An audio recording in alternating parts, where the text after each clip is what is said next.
Pakruti kwa Ramogiro kamane nyakumketera Mogi TV kaneno kanyaseo yeno choko chope chenro maro imore bange buch jopiny to bro gombaka gi welo modhi alma bro bede studio ka endi Willis Otiene no kildo gi Frederick Okango men ja siasa wadhi gombaka e twak magala moro kata intergenerational national conclave maja kom Raila Amolo Odinga owacho ni kaber to ji yawo nego bed piny mondo ji gombaka mondo ji winjre mondo kwe obede Kenya ka mane mbaka mobiro go kod ni ten mbaka midhi go gi nga ten wach mane midhi kete e mesa mondo ji wuoye to nitie weche moko mabe jatend piny no wuoye kawuono wabro go mbaka no wantiere ka gi Elizabeth Otieno mwalimu tija mano Nyarugenya kaka jaloko marwa an kaka pile nyinga Trevor Ombija jandingo panga jonyakach dendo nombija taya nyakwar guok ocha pesa magi weche manyien ma wan go.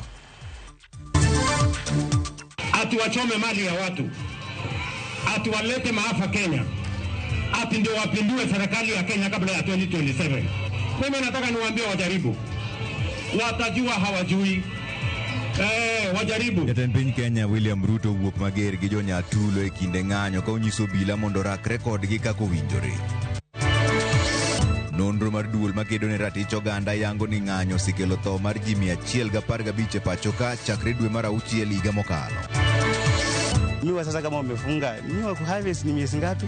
18. Wanafunga miezi 3, wanataka tena warudi after miezi 3. Let them come to the field and see what we undergo. Not make decisions on our heads. No, that one will not accept. Nok mar niang'o kwako kembe sukari maimbo mar Kenya ka koro Kenya Sugar Board ochungo rego mar sukari kuom dweche adek.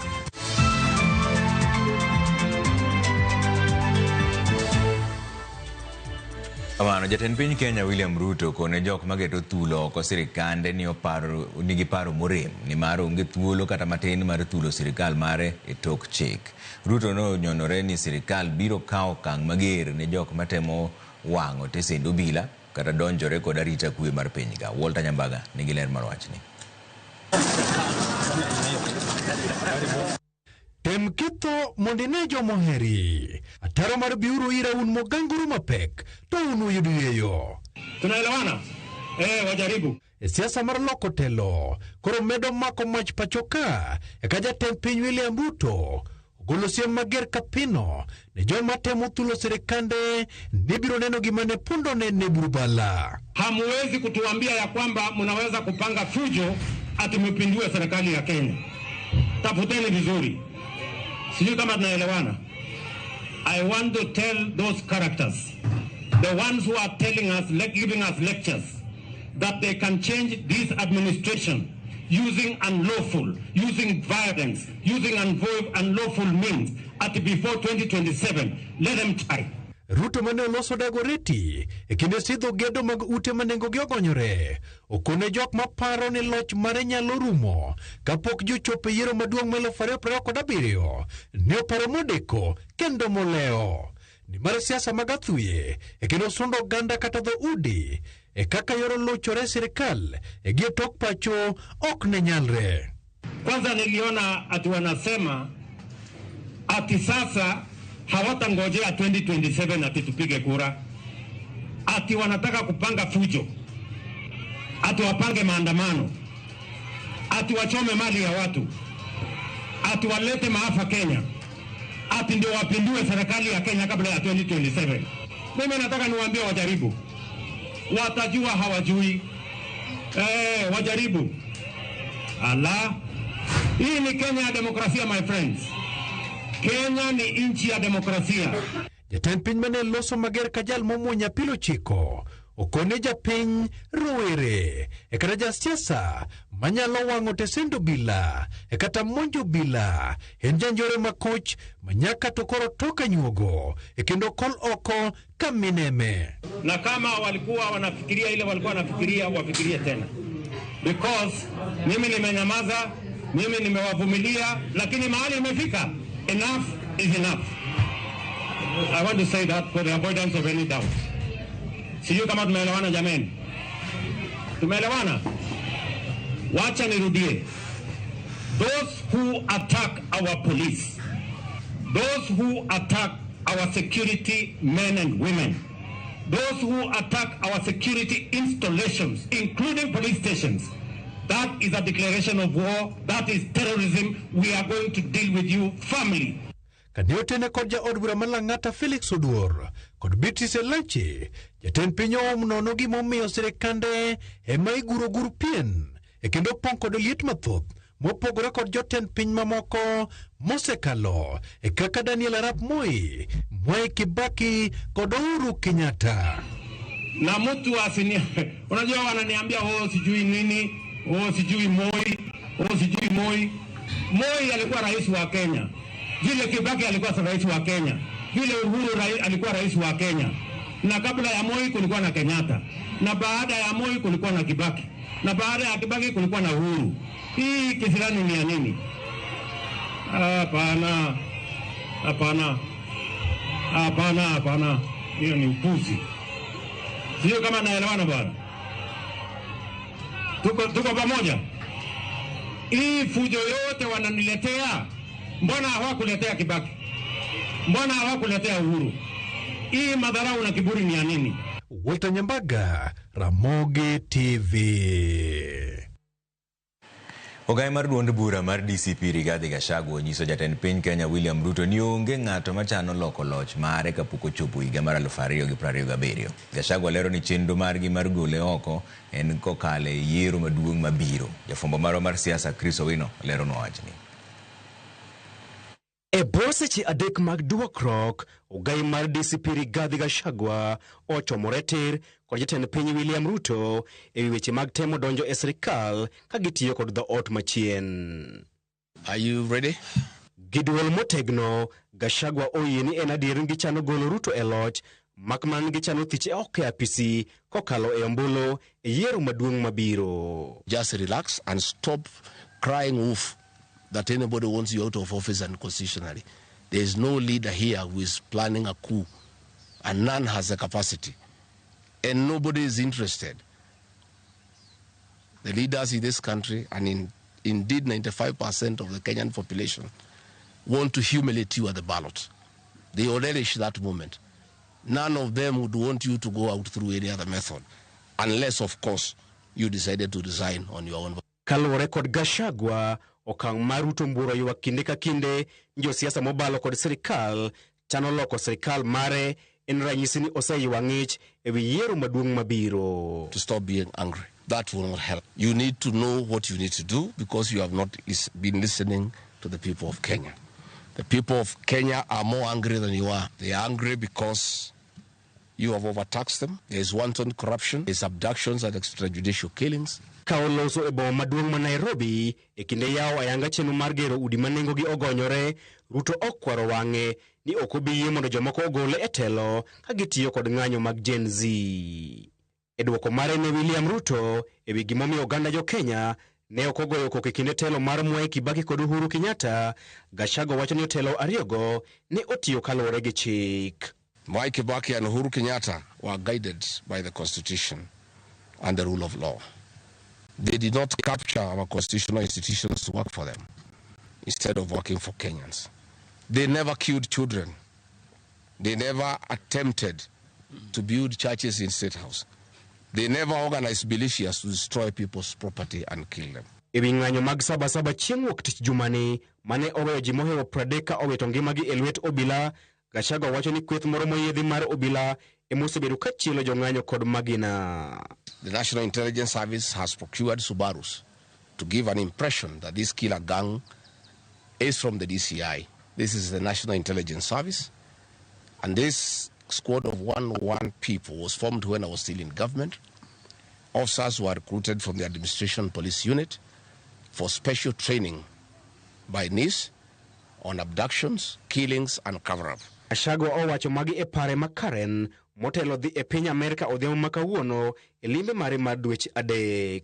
Kata odoko ni jatend piny William Ruto kod kweth mare mar Kenya Kwanza osebedo ka wacho ni ng'anyo matimore pacho kae gin chenro mar temo loko loch mare. Ogai mar DCP Rigathi Gachagua owacho ni dwaro mare maduong' en kuodo wi William Ruto e yiero maduong' mabiro ma ok loko loch mare. Chris Owino, Ramogi TV, Karen, Nairobi. Jatend piny Kenya William Ruto oseyodo mamalo kuom golo chik ni obila kiketo ohinga mar geng'o jong'anyo e boma ma Nairobi kaendi. Ruto mane lose kar jot mare kawuono oseyo ng'eto makamano mowacho ni obila nyaka koro chiw arita ne ngima kod mwandu mag jopiny. Riwruok mar Katiba Institute nyodhi e doho mar kwedo okang' mar obila geng'o ne jopiny mondo kik donje chuny boma ma Nairobi kae. Jang'ad bura mar doho mamalo Lawrence Mugambi bende oyie gi ywakno kowacho ni kendo keto kum matamo obila keto ohinga makamano. Leo ati kuna mtu kotini amesema ati Inspector General ya Police asiweke roadblock, ati asitumie tear gas, asitumie water cannon kuprotect mali na maisha ya Wakenya wengine. Na huyo mwenye anasema hiyo kwake kuna askari wanamchunga, kwa gari yake iko askari anamuendesha, alafu anasema mali ya wananchi wengine haina maana, polisi wasichunge mali ya wananchi wengine. Honestly, how can anybody say that the police cannot protect the lives and properties of other Kenyans? There is a reason why there is a roadblock. There is a reason why police have tear gas. There is a reason why water cannons are there. They are supposed to be used to protect the lives and property of other Kenyans when they are in danger. So a person who already has security in his house, guarded by the police, in his car, driven by the police, is telling us the property of other Kenyans is not worth being protected by the police. Duol mochung' ne rango ratich oganda pacho kae KNCHR oyango ni kwan duto mar jogo mosewito ngimagi e ng'anyo chakre dwe mar 6 higa mar 2024 nyaka sani romo 115. Kaka Efi Nyakidi leronwa, kwan noting'o jogo manowito ngimagi e ng'anyo mar dwe mar 6 higa mokalo, jogo manowito ngimagi e ng'anyo mar tarik 25 dwe mar 6 higani, kod jogo manowito ngimagi e ng'anyo mar Sabasaba. E kinde ma familia mopogore opogore pod medo paro wedegi manowito ngimagi e ng'anyo kod mago manoyudo hinyruok. Duol marango ratich oganda pachoka, Kenya National Commission on Human Rights kata KNCHR, oyango ni kwan duto mar oganda mosewito ngimagi e ng'anyo chakre dwe mar 6 higa 2024 nyaka sani romo 115. Kuom mano, ji 62 nowito ngimagi kinde dwe mar 6 higa 2024 nyaka dwe mar 2 higani. Ji 21 nowito ngimagi e ng'anyo ma tarik 25 dwe mar 6 higani, ka ji 32 nowito ngimagi e ng'anyo mar Sabasaba. Kwan mar 32 no oting'o nyathi ma jahigni 12 Bridget Njoki, ma oyangore ni magina nomuomo odgi kendo chwado wiye e kinde mane oneno wang' jowi. Nek ma bende bad riwruok mar piny ngima marango ratich nyithindo UNICEF ochiwe paro ka giwacho ni nyithindo nyaka miye arita makare e kinde duto, ni mano en ratiro margi. Gimedo bende ni nitie lipode magiseyudo mag nyithindo ma imako e kinde ng'anyo, kendo kaluwore gi chik e kinde momak nyathi moramora nyaka miye thuolo mapiyo maloso gi anyuola kod yudo kil machung'ne bura. Bende nyaka dine nyithindo kama opogore gi joma dongo. Matimore kata obedo ni nitie ji mamoko 2 manomak gi thuon, kendo nyaka sani chal margi pok ong'ere. Kata kamano, achije mokalo 500 osemaki kitudo gi ng'anyo mar Sabasaba, kendo moko kuomgi nosechwal e doho. Efi Nyakidi, Ramogi TV, Nairobi. Jaod bura Manyata John Mukunji Gitonga kod achije mamoko idhi med dino negi etesend obila ka irito winj bura mar dwaro ni we gi thuolo gi rambon ewi ketho mag siayo tulo e ng'anyo mag Sabasaba. Ma endi biro bang' jamin bura ma ne dwaro mondo ni din negi kuom ndalo 14 mar chiwo thuolo mar medo timo nonro ewi jatelo no.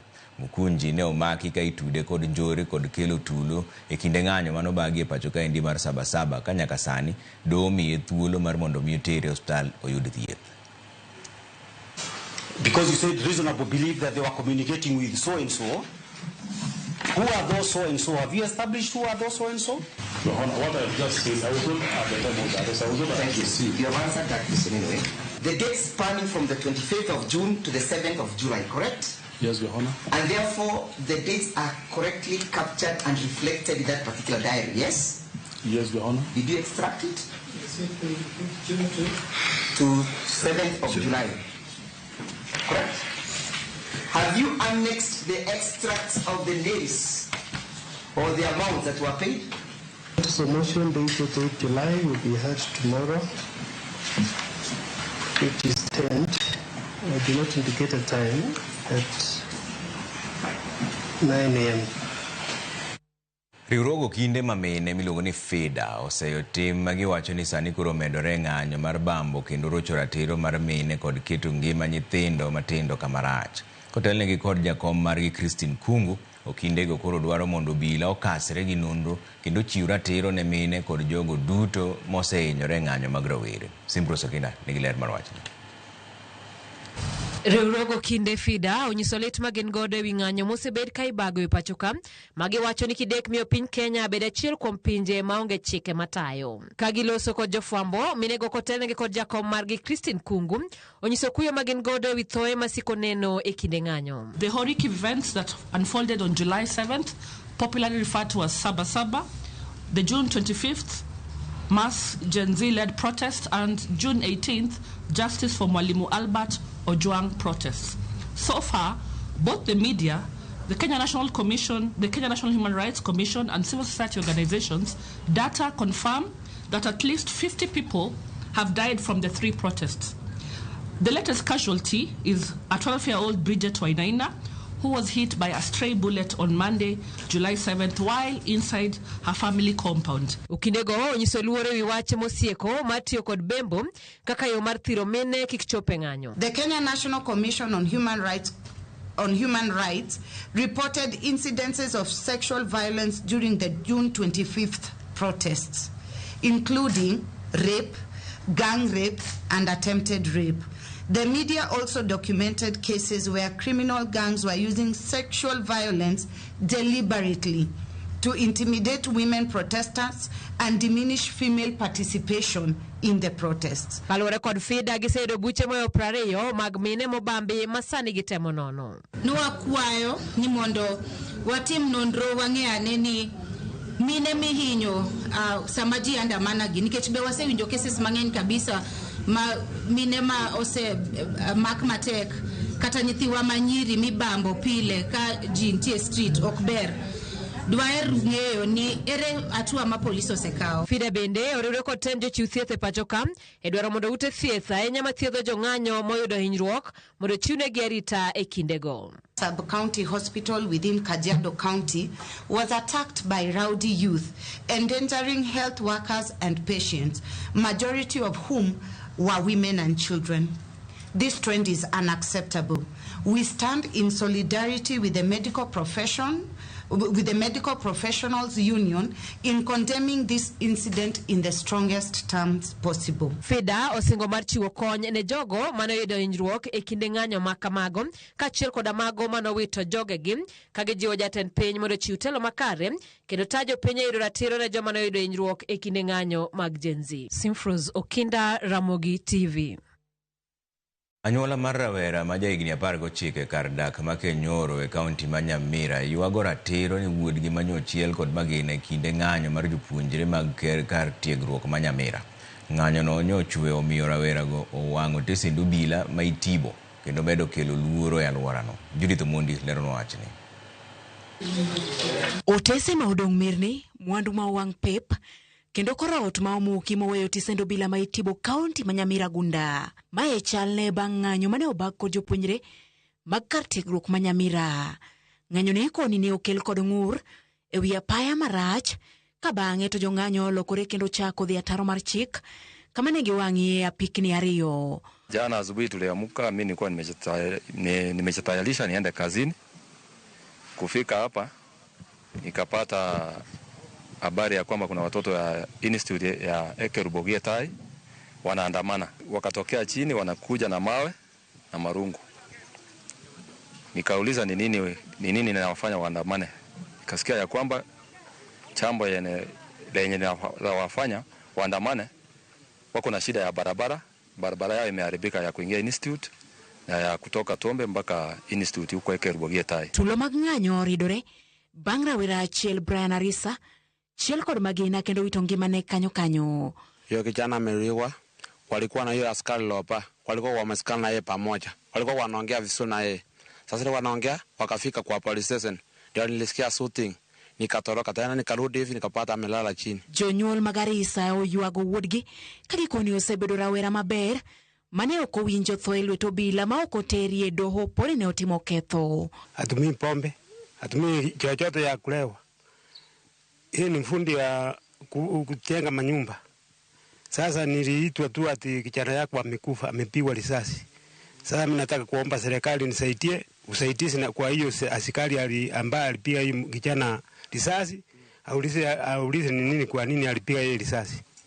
Na hiyo kijana nasikia kukuwa na mawe ya kupiga yeye, na hiyo kijana yangu ni mpora, hataki maneno ya vita. Nonro osechak tim kendo apedhane achije bende dhi nyime. Judith Omondi, Ramogi TV. Aswadi yiyo moro machuok bag danga matin to kikudhi mabura enyo mbijo imore chopono maler kan baba dogo aneno Ruto ni en mana sawa mar Ronald mar Dhiwa Ojode Unga School ma wuon Trevor mar Ndiru Kagan weche lera dua puoyo erokamano ahinya. An min Junior gi Blessing ano yani center Ramogi TV ler sana musna Benta Kinyi kod Nicholas kani Olande area erokamano ahinya. Trevor ma witi jarodi amor kodi kakikelono weche ma eyo makare ka wan Rudi Kopany kod Vonda Anyango kod Movin Ochieng. Kasentiri Ruto wuogi jopiny mos wuoyo ne momiyo koro polise dhi nego ji anega nyaka joma onge gi ketho. Ramogi TV ma atha gina nyakwara rua mar Kisumu tiengre awuoro weche kaka ker kaka ne ger telo be matek jokama.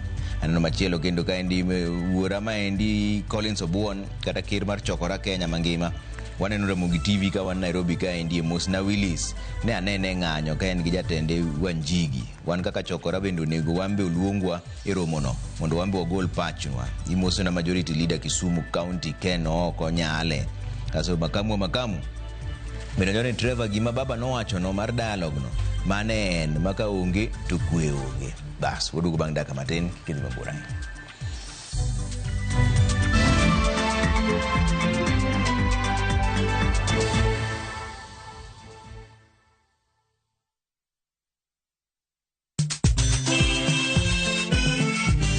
Negin sigendni lakini aningine samini bazuma ze najichwadi tu nyiseche mag thum mane oda mimi nalo jambo la nisombo wakili wadwaro ng'eyo kama gik moko duto ne odhi maber kod kama ne ok odhi maber. Olene ni chiega to jonyuol ne jolemo kabisa ko nyonge dwan jathomo nyargi koro nobimo maya olega ng'e wende weche mopondo kod chiwruok mane omiyo gibedo jothumbewa.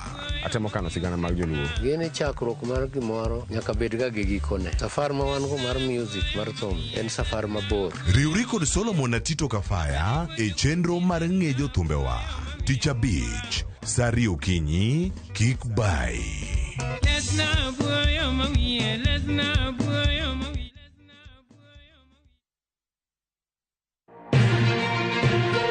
Kowuok e chuny boma ma Nairobi, machiegni gi Naromoro. Kokale gode koda ore kendo mol e gwenge duto ma pacho ka. Okinyi kokinyi wayango ni kaka piny oru. Ma en rupe. Kama wami nonro to kod chal mar fwambo. Wa encourage conversation. Wamenyo ni weche mamako ngimani.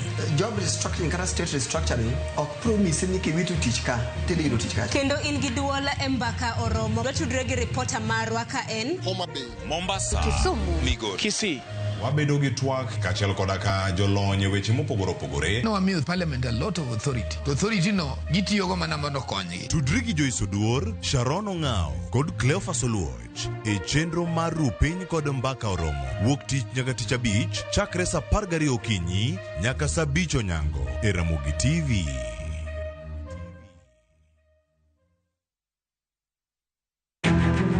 Wakelo ni chenro mar ohala kod lony gi dongruok mopogore opogore. Ohand kinyosi nigi pesa kitimo gima dwarore. Weche makende moa kuom jogo makelo lokruok e ngima dhano. Ohala ber nikech ohala puonji managerial skills. Lek ma in go iriembe mineni gigo chopo. Chakre gi jogo mane ochako ohala manyien. Kalure gi kaka nachako gi kuma achope. Ohala ni en ohala maber. Nyaka jotelo molony e timo ohala. Akwa jodala wate odogi ohala. Ne pek mane gikalie. Pod waonge uhuru mar ohala. Loch mane giyudo kod kinda mane gitimo e manyo gik mabeyo beyo. Ka jaohala ok inyal chako project ka ionge gi market. Tudri gi Cleophas Oluoch e ohala gi mwandu. Tich ang'wen ka tich ang'wen chakre sa 1:45 otieno.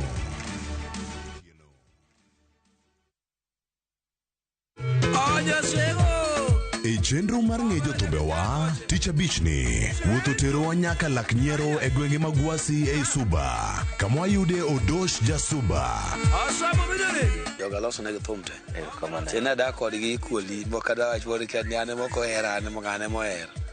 Giteo gite. Okay. Onyiso wa matute wi sigande kod wuodhe mar thum. Osama the late no to an da kungo wero Osama. To Sama an nang'ino jabol. Jabol gi jogo kuma usoga yedhe tendara. An mane gima sebe kata mlak nyeto ka gisetime. Tich abich ni Tudri gi Solomon Atito Kafaya kochakore sa 2 okinyi kendo chieng' ngeso sa 5 onyango e Ramogi TV. Kik bai.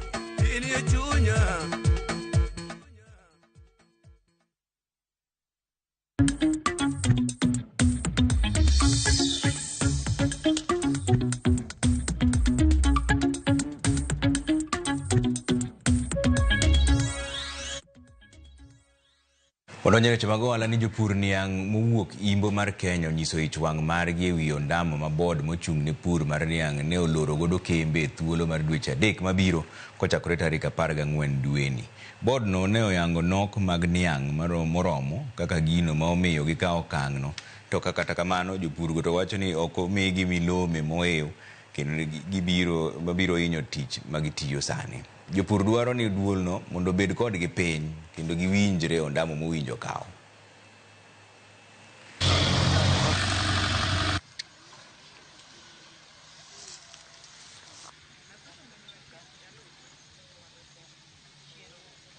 I've worked with Sugar Board. I've been even chairman of that organization, and we never go to that level.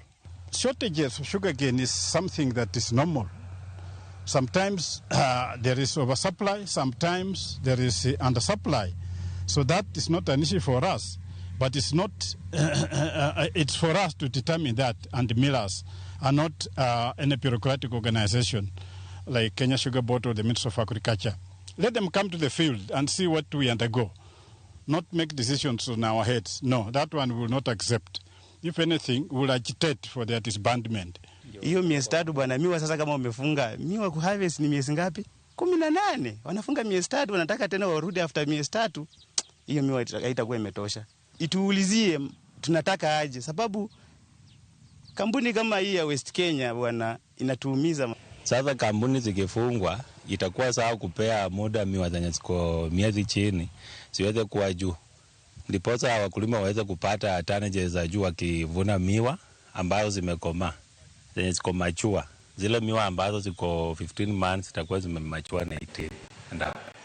Tend County ma Kisumu ogolo milome ne chirni magin godo mar bero chiro Kibuye. Tielo mar 2 chakre dwe mar 8 higa mantiere ni. E ote manogol gi maneja mar boma no Abala Wanga moewo johala 4,000 e chiro Kibuye omi thuolo mar jumbe adek mar ikore ne dar nyaka chiro ma Uhuru Business Park Complex mondo chiw thuolo mar tieko loso chiro no e lony manyasani. Abala oyango ni gedo ma ichano tim oting'o bero gedo mar chiro no e rang'iny manyasani, keto ler, arita kod yore madonjo to wuok e chiro no. Koro traders ma Kibuye wadwa ni wanyise johala ma Kisumu City nikech ng'eny johala ma Kisumu City wuok Kibuye. Koro nyocha Governor Nyong'o odhi State House, nitie kwayo mane gikwayo mar gero market Jubilee gi Kibuye. Koro Kibuye wayudo konyruok ni dhi ger. Wadwa ni ging'e Kibuye traders ong'e ni koro idhi ger Kibuye. Koro wadwa ni traders ma Kibuye hore uru udi uru market wadhi miu space maber mondo gernu chiro Kibuye nikech koro president osegolo pesa Kibuye. Koro wadwa chako chon, waketnu shades, wa create space, wane kaka ji nyabiro, jo wholesale, jo mitumba, jo food staff, waborado kodgi wik manyien to wamiyo go boke to nego gicho ochak bede pachgi.